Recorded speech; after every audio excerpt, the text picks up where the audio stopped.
400 anos sem que falasse com o seu povo até o nascimento do nosso Senhor Jesus Cristo. Então, meus amados irmãos, são uma das últimas promessas, últimos desejos que Deus deixou para o povo, para a nação de Israel, antes do aparecimento, antes do nascimento, antes do surgimento, antes de se cumprir a palavra de Deus, que da mulher nasceria uma semente, meus amados irmãos. Todos acharam o livro do profeta Joel? 1068, mais ou menos, Velho Testamento. Aleluia. Uma passagem muito conhecida, nós já ouvimos várias vezes falar sobre essa palavra, mesmo porque no Velho Testamento ela vai citar isso. O apóstolo Paulo, Pedro, nos falou sobre isso, né, meus amados irmãos? Todos acharam? Eu vou fazer uma leitura, meus amados irmãos. E os irmãos leem o versículo seguinte, vamos ler versículo 28 até o versículo número 32. Joel, capítulo 2, versículo 28, 29, 30, 31 e 32. Todos acharam, meus queridos? E há de ser que depois derramarei o meu espírito sobre toda a carne, e vossos filhos e vossas filhas profetizarão, os vossos velhos terão sonhos, e os vossos jovens terão, melhor, os vossos filhos e filhas profetizarão, os vossos velhos terão sonhos, e os vossos mancebos ou filhos terão visões. E também sobre os servos e sobre as servas, naqueles dias derramarei o meu espírito. E mostrarei prodígios do céu e na terra, sangue e fogo, e colunas de fumaça. O sol se converterá em trevas e a lua em sangue, antes que venha o grande e terrível dia do Senhor. Todos juntos. E há de ser que todo aquele que invocar em nome do Senhor será salvo, porque no monte Sião e em Jerusalém haverá livramento, assim como o Senhor tem dito, nos restantes que o Senhor chamar. Amém, meus queridos irmãos. Fazemos uma oração, meus queridos irmãos. Pai querido, santo e amado Deus, mais uma vez, papai, clamamos a Ti, Deus, em oração, Senhor, para buscar, Senhor Deus, a Tua face, Senhor, e pedir a Ti que neste momento, Senhor Deus, me veio, depois, Pai, de louvores, Pai, depois de oração, depois, Pai, da leitura da Tua palavra. Pai, aqui estamos nós, Senhor Deus, buscando, Senhor Deus, a Tua presença, por intermédio, Senhor Deus, da administração da palavra nesta noite, Deus. Peço a vós que venha ser conosco, Senhor Jesus. Venha falar em nossos corações, venha, papai, Mestre Senhor, concluir, Deus querido Rei, mais uma vez aquilo que tens planejado sobre cada vida aqui nesta noite, Senhor. Faça-nos sair daqui revestidos, Senhor, do Teu poder. Faça-nos sair daqui, Senhor, cada dia mais fortes, Senhor, na Tua presença. Pai, mais crentes, Senhor, na Tua palavra, Senhor. Peço a vós, faça uma grande obra no meio do Teu povo, Senhor. Sim, para a glória do Teu nome, é que eu lhe peço nessa hora e agradeço. Em nome de Jesus, Senhor Deus. Amém. Podemos assentar, meus queridos. Meus amados, nós temos a oportunidade que muitas pessoas não têm. A oportunidade de conhecermos a palavra de Deus. Meus queridos, nós vemos que Deus, Ele enfrentou uma luta muito grande depois que Ele resolveu criar aquilo que Ele chamou de coroa da criação, aquilo que Deus chamou de conclusão da obra criatória que Ele fez sobre a face da terra, que é o homem, que somos nós. Meus amados, às vezes eu paro para pensar, meditar, principalmente quando estamos dirigindo, aí nós temos a oportunidade de de meditar na palavra de Deus, eu começo a meditar na perfeição que Deus nos fez. Vai começar que a ciência nos diz que ela comprovou, a ciência comprovou que, embora nós todos sejamos de uma mesma raça, a raça humana, não existe ninguém que seja igual ao outro. Embora a ciência diga assim que a mulher é XX ou é XY, né? Um é XY, o homem é XY e a mulher é XX. Toda mulher tem o DNA XX e o homem, todo homem XY. Mas o detalhe é que no DNA não existe ninguém, nenhuma pessoa que tenha o mesmo DNA da outra. Existe aproximação. Mas perfeição, dizer assim, esse aqui é igualzinho, esse aqui não existe. E quantas pessoas existem no mundo hoje, aproximadamente? Quanto, pastor Odete? Acho que 5, 6 bilhões de pessoas, né? Vivas. Mas desde a fundação, desde a criação de Adão e Eva, quantas pessoas já passaram por essa terra? Nenhuma é igual à outra. Cada um tem o seu desenho ali, a sua tripinha de DNA ali, diferente do outro. Um próximo, outro não. Pai e filho são próximos, né? Mas nenhum é igual ao outro, nenhum é idêntico ao outro. Isso comprova o quê? Comprova, meus amados irmãos, que Deus, Ele faz cada um da forma que Ele quer, meus queridos.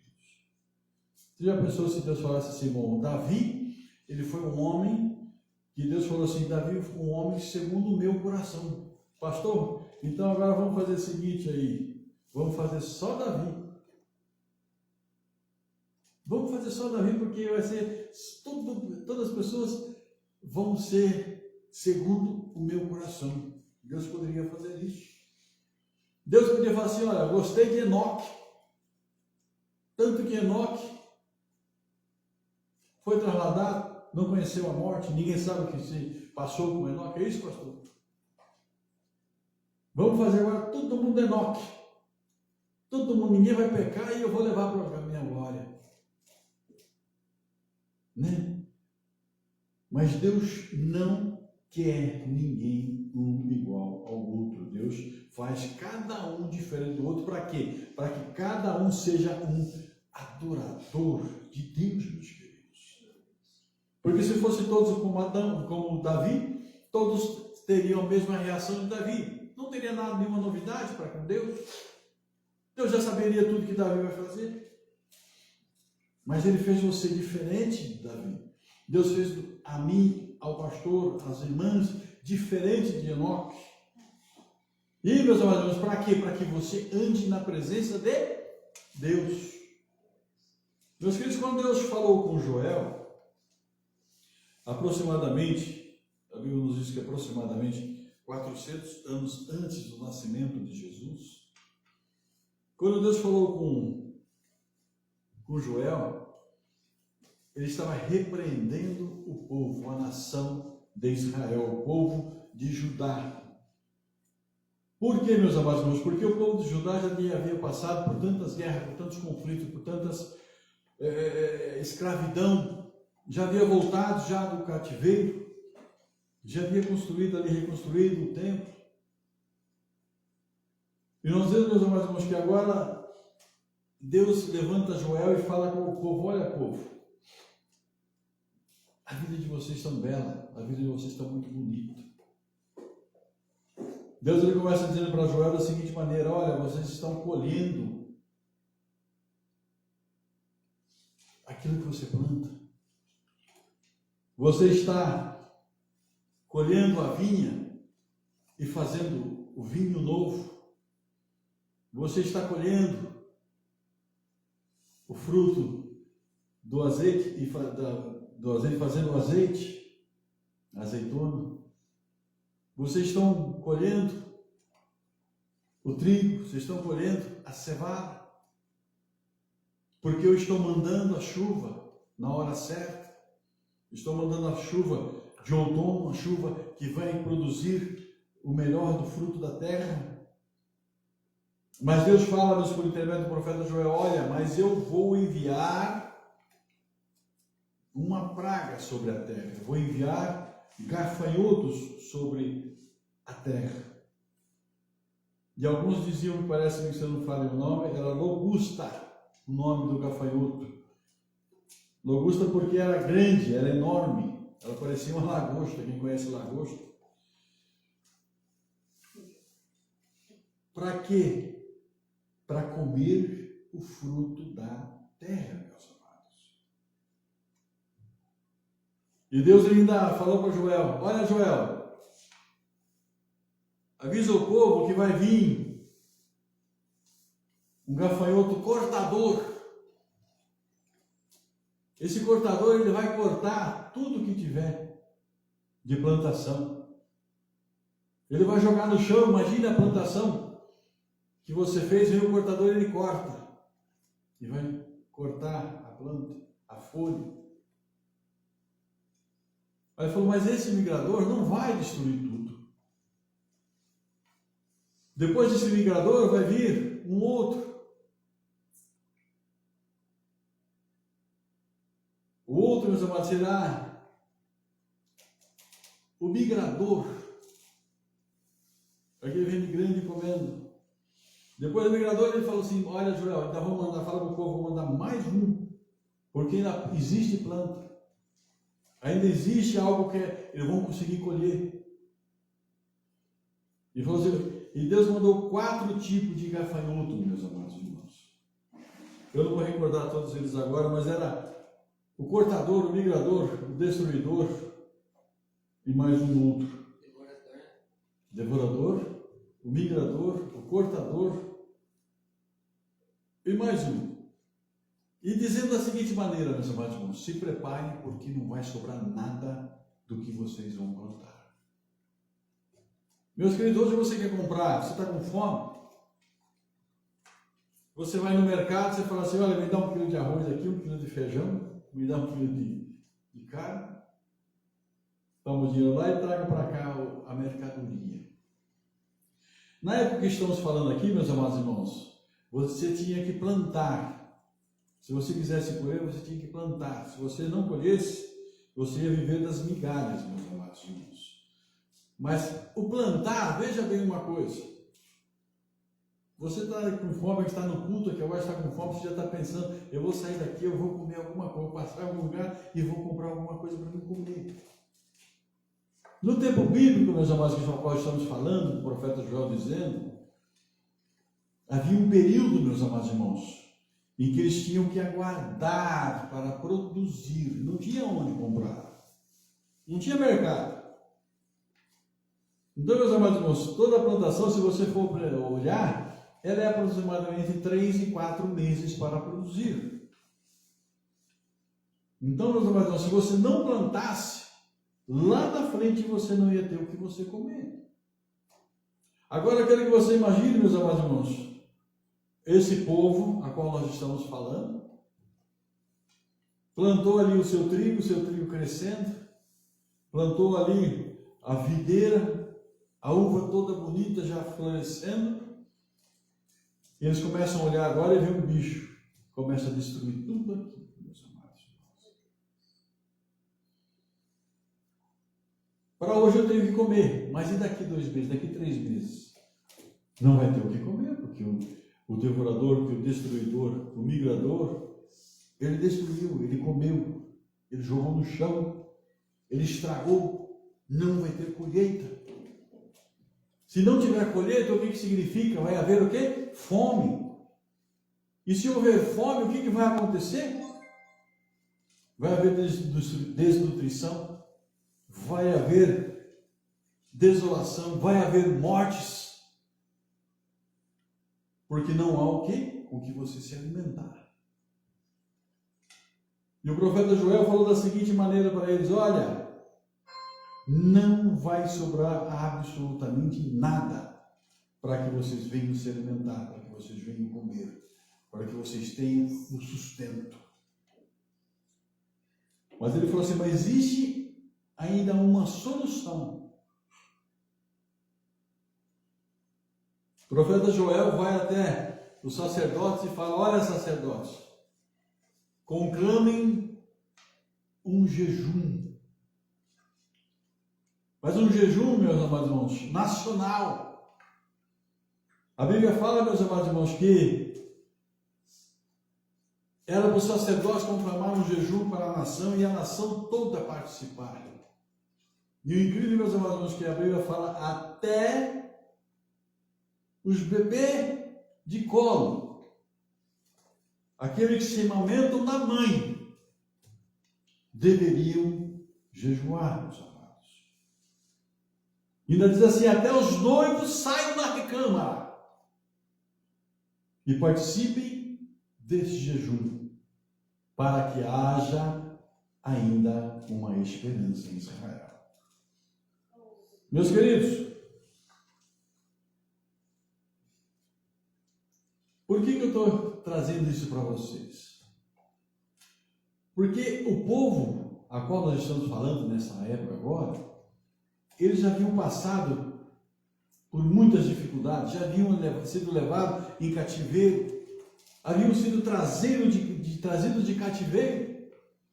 Se nós olharmos, amados irmãos, para o livro de Esdras, Esdras vai falar que quando o rei Ciro permitiu que o povo voltasse novamente para a sua terra, quando eles estavam escravos ali no reino de Ciro, meus amados irmãos, quando Zorobabel, Jeshua, eles tiveram, meus amados irmãos, a autorização e o incentivo de Ciro de voltar para Israel para reconstruir o templo.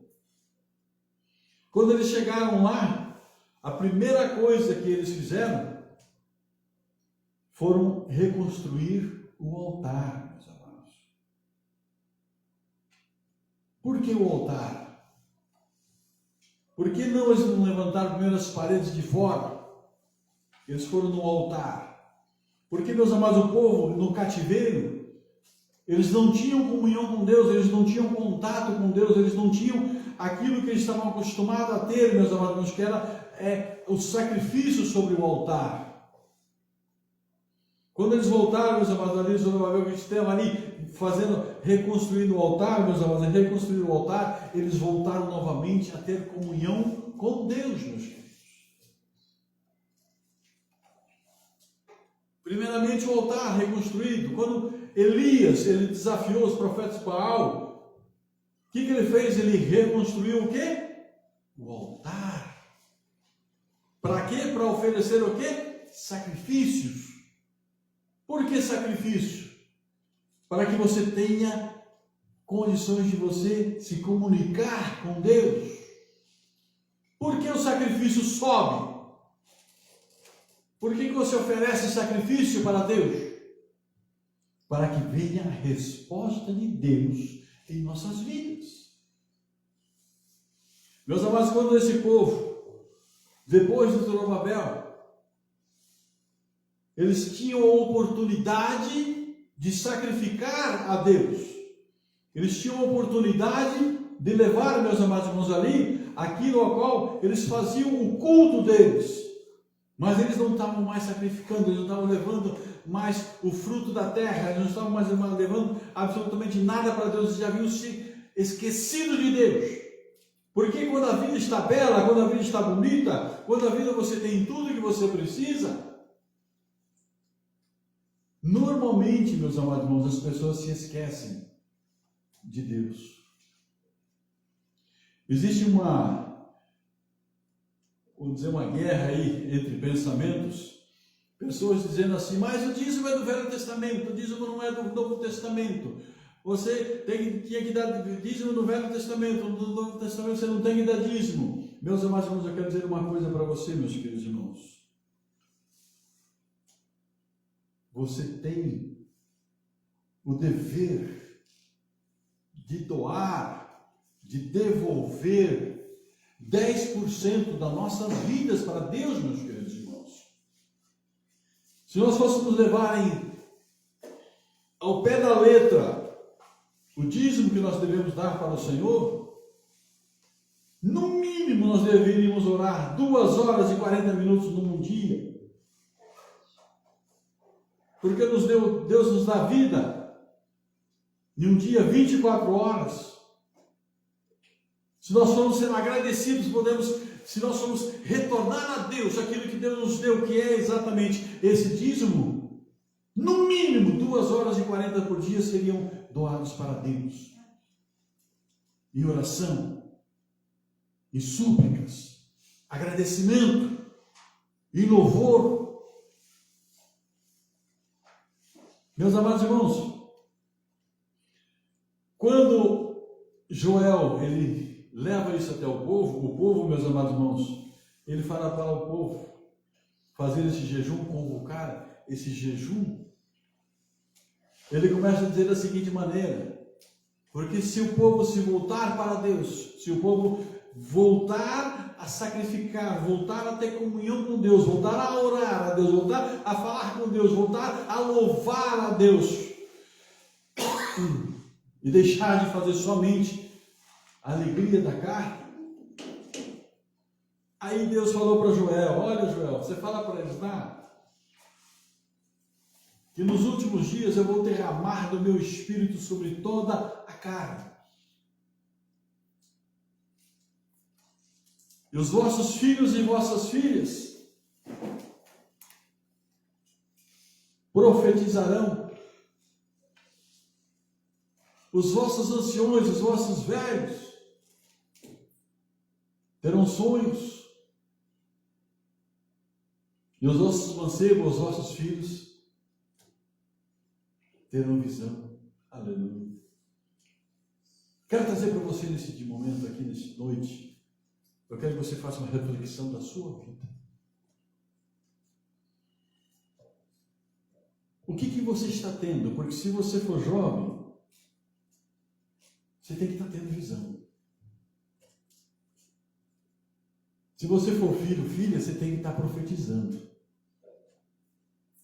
E se você for idoso, você tem que estar tendo sono. Porque a promessa de Deus é que nos últimos dias derramarei do meu Espírito sobre toda a carne.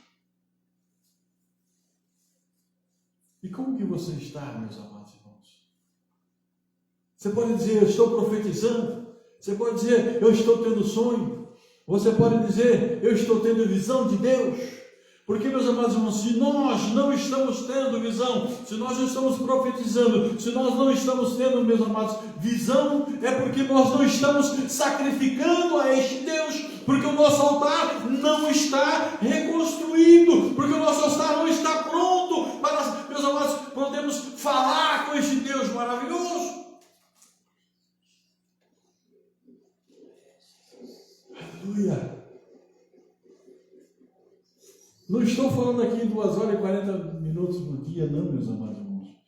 Oxalá pudéssemos fazer isso. Ou melhor, não é pudéssemos, podemos fazer. Oxalá fizéssemos dessa maneira. Mas temos que ter comunhão com esse Deus maravilhoso. Porque, meus amados irmãos, no Velho Testamento, quando Deus ele falou para aqueles discípulos: olha, ficai em Jerusalém até que do alto sejais revestidos de poder. Ele, quando ascendeu aos céus, ele falou assim: olha, eu vou subir, mas vos enviarei um outro Consolador. Meus amados, no Velho Testamento,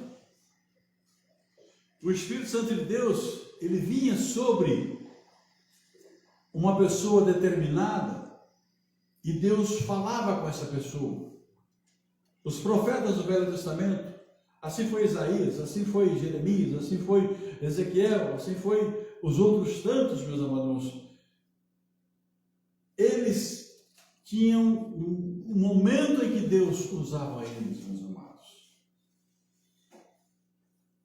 O Espírito Santo de Deus não ficava sobre eles. Eles não tinham o Espírito Santo de Deus 24 horas por sobre a vida deles.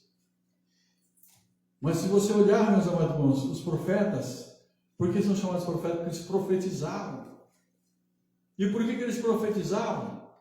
Porque eles tinham comunhão com Deus, porque o altar deles estava, meus amados irmãos, certo, estava alinhado, estava, meus amados, erguido, e o altar de Deus estava sendo utilizado para poder se comunicar com o Santo Deus de Israel, meus amados.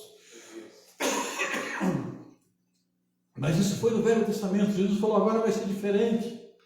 Agora você tem que ficar em Jerusalém até que do alto sejais revestidos de poder. E a Bíblia nos fala, mas quando os apóstolos foram ali batizados, vamos dizer assim, com o Espírito Santo de Deus, quando viu-se línguas como que de fogo repartidas, descendo sobre as pessoas, meus amados, aquilo significava o Espírito Santo de Deus. E quero vos dizer uma coisa, meus queridos irmãos, nós somos mais bem-aventurados do que os profetas do Velho Testamento, somos mais bem-aventurados do que Isaías, do que Elias, do que, meus amados, Eliseu, do que Amós, do que, meus amados, os profetas que foram usados por Deus. Sabe por quê?